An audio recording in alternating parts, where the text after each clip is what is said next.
August 1 నుంచి రాష్ట్రంలో అన్ని ప్రభుత్వ స్కూల్స్లో కొత్త హాజరు విధానం అమల్లోకి వచ్చింది. ఎఫ్ఆర్ఎస్ ద్వారా అటెండెన్స్ను నమోదు చేసుకుంటున్నారు టీచర్స్. ఈ పద్ధతి బాగుందన్న పంతులు. టెక్నికల్ సమస్యలను ప్రభుత్వం పరిష్కరించాలన్నారు.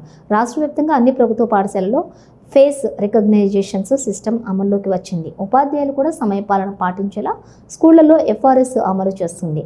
విద్యాశాఖ అన్ని స్కూల్స్లో ఎఫ్ఆర్ఎస్ ద్వారా అటెండెన్స్ నమోదు చేసుకున్నారు టీచర్స్.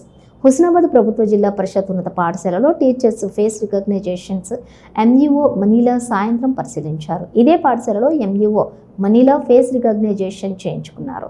ఎఫ్ఆర్ఎస్ తీసుకురావటం మంచి విషయం అన్నారు టీచర్స్. విద్యా బోధనపై సర్కార్ పర్యవేక్షణ పెరిగే అవకాశం ఉందని తెలిపారు. తెలంగాణ రాష్ట్ర ప్రభుత్వం ప్రతిష్టాత్మకంగా చేపట్టినటువంటి ఫోటో రికగ్నైజేషన్ సిస్టమ్ ఎఫ్ఆర్ఎస్ అనే ప్రోగ్రామ్ని ఆగస్టు 1 నుంచి మన టీచింగ్ నాన్ టీచింగ్ స్టాఫ్ కూడా ఇంప్లిమెంటేషన్ చేయడం స్టార్ట్ చేశారు. ఫస్ట్ రోజు సెకండ్ రోజు కొంచెం రిజిస్ట్రేషను అంటే ఒక 50-70% అయింది. ఇవాళటి వరకు 90% వరకు రీచ్ అయ్యాము. మన హుస్నాబాద్ మండలాన్ని విషయానికి వస్తే హుస్నాబాద్ మండలంలో 2 కాంప్లెక్స్లు పరిధిలో 30 స్కూల్స్ ఉన్నాయి. 30 స్కూళ్ళల్లో కలిపి మన దగ్గర మొత్తం టోటల్ టీచర్స్ సంఖ్య 173 మంది ఈ రోజు వరకు వాళ్ళ యొక్క రిజిస్ట్రేషన్ చేసుకున్నారు. వారు స్కూల్ మార్నింగ్ 9:05కి మన ప్రేయర్ టైం లోపే వాళ్ళు పాఠశాలకు చేరుకొని పాఠశాల లోపలనే ఈ ఎఫ్ఆర్ఎస్ అటెండెన్స్ అనేది ఇవ్వడం జరుగుతుంది. మళ్ళీ తిరిగి సాయంత్రము హై స్కూల్స్ అయితే 4:15 వరకు వెళ్ళేటప్పుడు కూడా మళ్ళీ ఎఫ్ఆర్ఎస్లో అటెండెన్స్ ఇవ్వడం జరుగుతుంది. దీని ద్వారా ఏమవుతుంది అంటే ఎప్పుడు మనం స్కూల్లోకి ఎంటర్ అయ్యాము, ఎప్పుడు మనము అవుట్ అయ్యాము అనే విషయము ఖచ్చితంగా అది రికార్డ్ చేయబడుతుంది.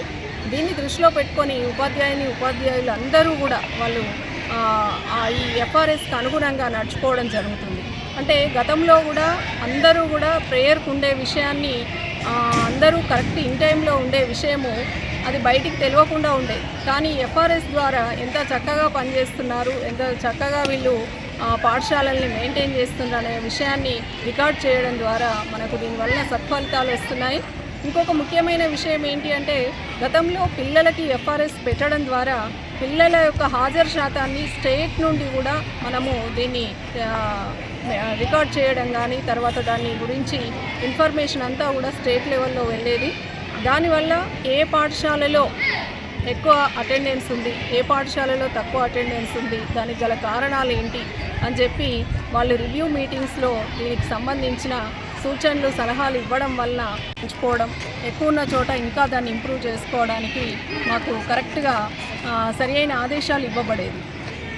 అయితే ఇప్పుడు కూడా టీచర్స్ విషయంలో చూసినట్లయితే ఎప్పుడో ఒకసారి లేట్ వచ్చేవారు కూడా ఈ ఎఫ్ఆర్ఎస్ పెట్టిన తర్వాత వాళ్ళందరూ ఇన్ టైంలో వచ్చి పాఠశాలలోకి రాగానే ఫస్ట్ వాళ్ళ యొక్క అటెండెన్స్ను రికార్డ్ చేసుకోవడం జరుగుతుంది.